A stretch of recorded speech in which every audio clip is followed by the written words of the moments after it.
এয়া অৱস্থা ইয়াত। এয়া এইটো বহুত বেয়া কথা আচলতে। এনেকৈ এইখিনি আচলতে আমি সকলোৱে নিজে বুজি পাব লাগিব। এইখন ব্ৰহ্মপুত্ৰৰ ওপৰৰ নতুন দলংখন আজি আহিছোঁ আচলতে চাবলৈ, আৰু সুন্দৰ লাইটেৰে ধুনীয়া কৰি ৰাখিছে। দলংখন দেখিবলৈ সুন্দৰ হৈছে, কিন্তু সকলোতকৈ ডাঙৰ কথা আমি আচলতে ভালকৈ ৰাখিব পৰাটোৱে ডাঙৰ কথা।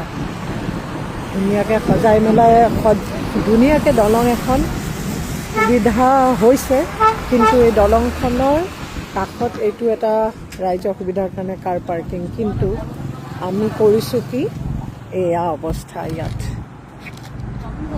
এয়া এইটো বহুত বেয়া কথা আচলতে।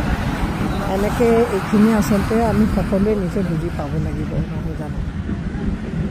এয়া এই নতুনতে এনেকুৱা অৱস্থা। ইয়াত পেকেট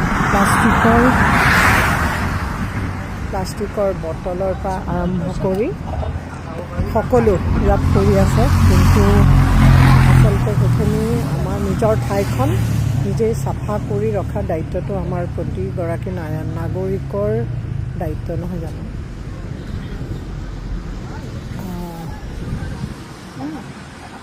My God.